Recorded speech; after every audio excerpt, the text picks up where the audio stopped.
प्यारे बच्चों नमस्कार, स्वागत है आप सभी का आपके अपने प्यारे से विद्या आनंद के इस यूट्यूब चैनल में। तो कैसे हो आप सभी? मैं आशा करता हूं कि आप सभी अच्छे होंगे और आपकी पढ़ाई भी बहुत ही अच्छी चल रही होगी। तो दोस्तों, आज के क्लास में हम लेके आए हैं आपके लिए क्लास 12th इंग्लिश का 10 मोस्ट इंपोर्टेंट ऑब्जेक्टिव क्वेश्चन। ये 10 ऑब्जेक्टिव आपके बोर्ड परीक्षा के लिए बहुत ही ज़्यादा इंपॉर्टेंट है। तो भाई मेरे आज के क्लास में मैं जितना ऑब्जेक्टिव दे रहा हूँ उसको आप जरूर अच्छे से याद कर लीजिएगा। ओके, तो चलिए क्लास को स्टार्ट करते हैं। और पहला नंबर सवाल आपके सामने है, आप सही आंसर चैट सेक्शन में लगाते चलना। देखिए पहला नंबर सवाल क्या कह रहा है, Indian civilisation and culture is written by. अब आपसे पूछा जा रहा है कि भारतीय सभ्यता एवं संस्कृति किसके द्वारा लिखी गई है। लगाओ सही जवाब क्या होगा, महात्मा गांधी, जवाहरलाल नेहरू, डॉक्टर जाकिर हुसैन या फिर मनोहर मालगोनकर। तो इसका राइट आंसर हो जाएगा महात्मा गांधी, यानी कि भारतीय सभ्यता एवं संस्कृति के लेखक हैं Mahatma Gandhi. Option number A सही जवाब हो जाएगा। याद रखिएगा, बहुत ही ज्यादा इंपॉर्टेंट क्वेश्चन है। ओके, चलिए देखिए दूसरा नंबर सवाल देखिए आपके सामने आ चुका है। आप लगाओ सही आंसर क्या होगा, John Donne is dash dash dash poet. अब लगाओ जॉन डन साहब कैसे कवि हैं, नेचर, मेटाफिजिकल, कैविलियर या फिर रोमांटिक। तो John Donne is metaphysical poet, यानी कि आध्यात्मिक कवि जिसको बोलते हैं। ऑप्शन नंबर बी सही जवाब हो जाएगा। याद रखिएगा ये 10 ऑब्जेक्टिव तो भाई बहुत ही ज्यादा इंपॉर्टेंट है। वैसे तो भाई आप सभी का बहुत डिमांड रहता है कि सर इंग्लिश का क्लास लाओ, इंग्लिश में बहुत कमजोर है। तो भाई मैं इंग्लिश का टीचर नहीं हूं। अगर ये क्लास आपको अच्छा लगेगा कि मैं ऐसा ही पढ़ाता हूं तो आप जरूर कमेंट करके बताना, फिर हम ऐसे ही अगले क्लास में लेके आएंगे इंग्लिश का। कमेंट जरूर करना कि आपको ये क्लास कैसा लगता है। चलिए दूसरे नंबर सवाल क्यों बढ़ते हैं, आपके सामने आ चुका है, Walter de la Mare was born in year. अब आपसे पूछा जा रहा है कि वॉल्टर डी ला मेयर का जो जन्म है वो किस वर्ष हुआ था, 1853, 1867 या फिर 1873 या फिर 1889। तो लगाओ सही जवाब क्या होगा। तो इसका जन्म हुआ था, बोर्न जो है वो है 25 अप्रैल 1873, जो कि ऑप्शन नंबर सी में दिया गया है। हमारा राइट आंसर हो जाएगा 3 का C is the correct answer. आप सभी लगा लो, option number C right answer हो जाएगा। चलिए नेक्स्ट सवाल क्यों बढ़ते हैं।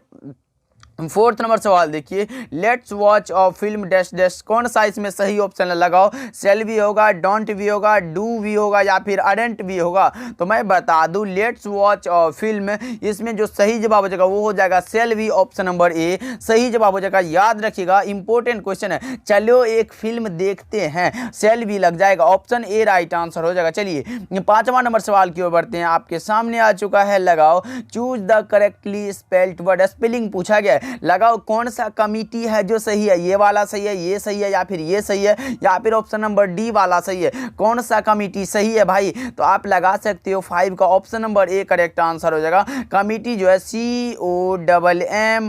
COMMITTEE होता है, याद रखिएगा आप सभी। ओके, चलिए नेक्स्ट सवाल के बढ़ते हैं। 6 नंबर सवाल आपके सामने आ चुका है, लगाएंगे सही जवाब क्या होगा, हैव यू सीन। क्या हैव यू सीन द लगता है, सॉरी मैं बता दिया आंसर, द लगता है। Have you seen the Taj Mahal, choose the correct article पूछा गया है, ए एन द, तो द लगा लो। ऑप्शन नंबर कौन सा, सी राइट आंसर हो जाएगा। चलिए नेक्स्ट सवाल की बढ़ते हैं। 7 नंबर सवाल आपके सामने आ चुका है, I am dash dash dash my bed. कौन सा, आई एम मेकिंग होगा, मेक होगा, टू मेक होगा या फिर हेड मेकिंग होगा। तो इसका राइट आंसर हो जाएगा making. Option number A right answer हो जाएगा। 7 का इज द करेक्ट आंसर, याद रखना आप सभी। ओके, चलिए 8 नंबर सवाल को देखते हैं, आपके सामने आने वाला है, look dash dash dash this painting. लगाओ जी look at the painting, at लगता है पेंट में, लगाओ प्रीपोजिशन पूछा गया, एट लगा लो। Option number B right answer हो जाएगा। 8 का बी आप लगा रहे हो तो आपका भी आंसर सही है। ओके, चलिए 9 नंबर सवाल को देखते हैं, आपके सामने है,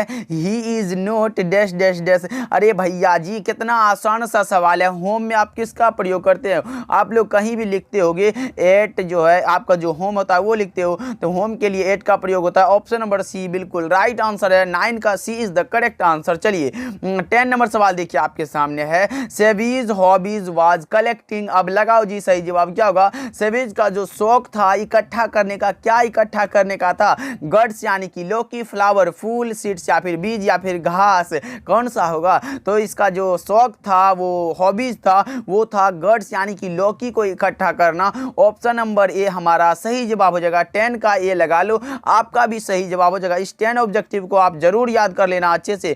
देखो जी, आप कमेंट करके बताओ कि ये क्लास आपको कैसा लगा, फिर हम अगले क्लास को लेके आएंगे। अगर आप लोगों का कमेंट अच्छा लगा तो हम आगे ही ऐसे इंग्लिश का क्लास लेके आएंगे। अगर नहीं लगा होगा तो ये भी बताना कि क्लास आपको अच्छा नहीं लगा, तो हम फिर इंग्लिश का क्लास बंद कर देंगे। तो जरूर बताना कमेंट में कि आज का क्लास आपको कैसा लगा। तो मिलते हैं अगले क्लास में, तब तक के लिए आप अपना ध्यान रखिएगा और शाम 7 बजे जरूर जुड़िएगा हमारे साथ। मिलते हैं अगले क्लास में।